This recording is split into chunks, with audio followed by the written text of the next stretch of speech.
भाभी आप यहाँ बैठो, भैया को मैं थोड़ी देर में भेजती हूँ।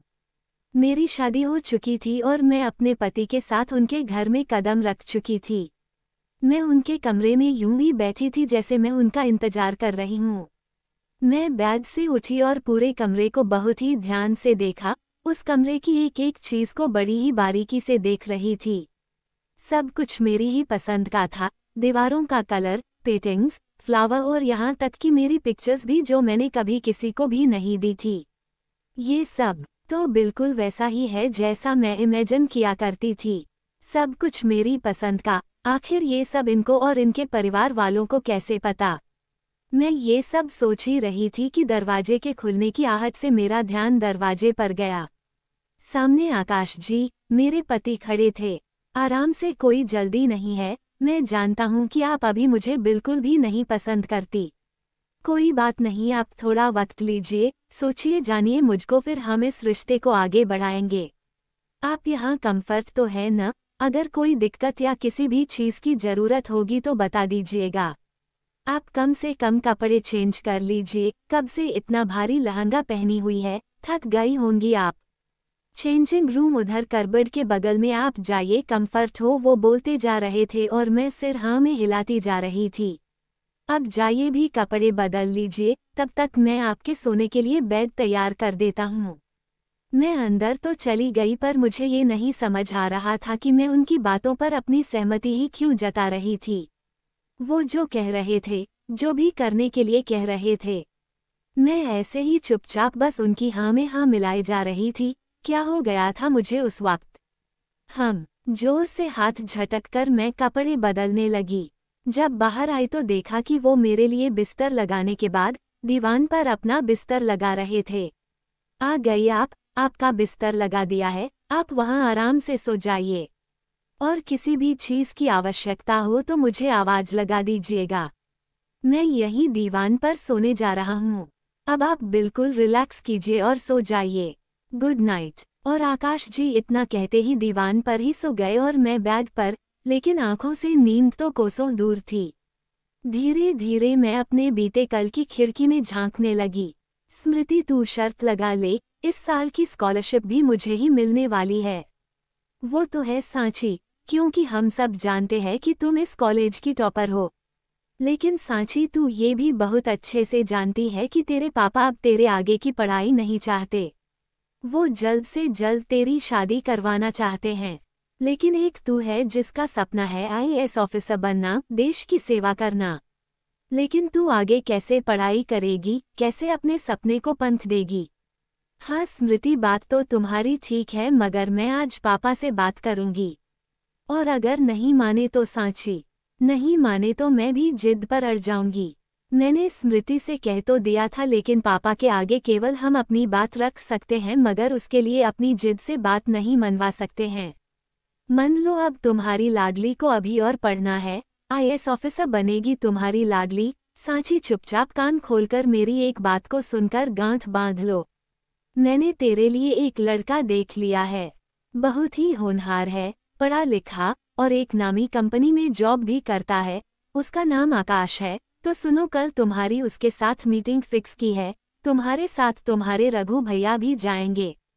और अगर तुमने उसे किसी भी तरीके से मना करने की कोशिश भी की तो समझ लेना मुझसे बुरा कोई नहीं होगा।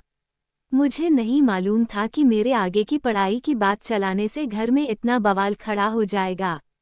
और पापा तो सीधा मुझे लड़के से मिलने का आदेश ही दे देंगे। लेकिन अगले ही दिन रघु भैया ने मुझे जबरन उस लड़के से मिलवाने ले गए। सांची, वो है आकाश, जाओ उसके साथ बात करो, और हाँ, जो भी पूछे बिल्कुल सही सही अच्छे तरीके से जवाब देना। अब जाओ, मैं यहीं हूँ। मैं सामने उसके नज़दीक जा तो रही थी, लेकिन मेरे कदम खुद ही आगे नहीं बढ़ना चाह रहे थे। हेलो, मैं सांची। जी बैठिए, मैं आकाश। कुछ लेंगी? जी नहीं, मैं बातें कर तो रही थी उनसे, मगर मन कह रहा था कि मैं खुद ही मना कर दूं, लेकिन जैसे भैया को देखती मैं चुप सी हो जाती। और न जाने कब देखते ही देखते मेरी शादी हो गई। खट खट खट, दरवाजे पर खटखटाहट से मैंने अपने बीते कल की खिड़की को बंद कर दिया और मैं वर्तमान में लौट आई। घड़ी देखी तो सुबह के 7 बज चुके थे।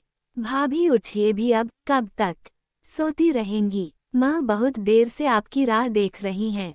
कीर्ति दरवाजे को पीटते हुए बोले जा रही थी। भैया भी कब के उठ चुके हैं। कीर्ति के कहते ही मैंने दीवान की ओर देखा तो आकाश जी सच में उठ चुके थे।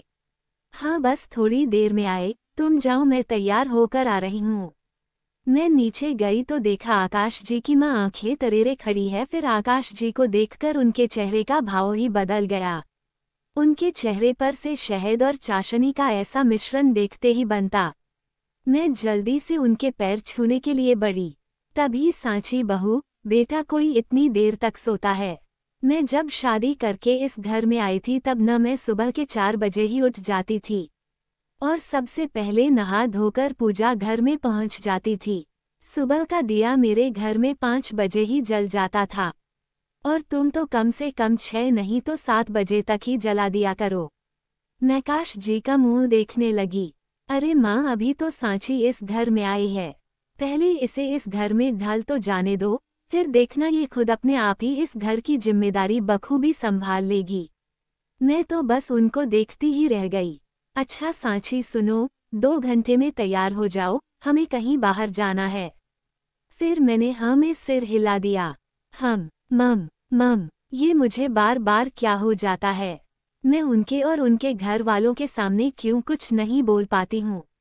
मैंने क्यों नहीं कह दिया कि मुझे आपके साथ कहीं नहीं जाना? मुझे बहुत गुस्सा आ रहा था, लेकिन फिर भी मैं तैयार हो गई और कुछ देर में आकाश जी मुझे लेने आ गए और मैं उनके साथ कार में बैठकर चल दी। फिर जो मैंने देखा उससे मेरी खुशी का कोई ठिकाना ही नहीं रहा। मैं आईएएस की पढ़ाई वाले कोचिंग सेंटर के बाहर खड़ी थी। वो बिना कुछ बोले अंदर चले गए और मैं उनके पीछे पीछे, और फिर उन्होंने मेरा उस कोचिंग सेंटर में दाखिला करवा दिया। और केवल यही 2 ऐसी चीजें नहीं थी जिसमें उन्होंने मेरा साथ दिया। हर जगह मुझे जहां जरूरत थी किसी के साथ की, वो हमेशा साथ खड़े रहे। मैं सोचती थी शादी एक बंधन है जो आपके सपनों के आड़े आ सकता है, लेकिन उनसे शादी करने के बाद एक चीज तो मैं जान गई, अगर ऐसा जीवन साथी हो तो शादी कभी सपनों के आड़े नहीं आ सकती। और एक बात और जो मैंने जानी वो कि ये प्यार तो कहीं भी कभी भी हो सकता है, चाहे वो शादी के बाद ही क्यों न हो। शादी के बाद भी हमारा जीवन साथी भी हमारा पहला प्यार बन सकता है।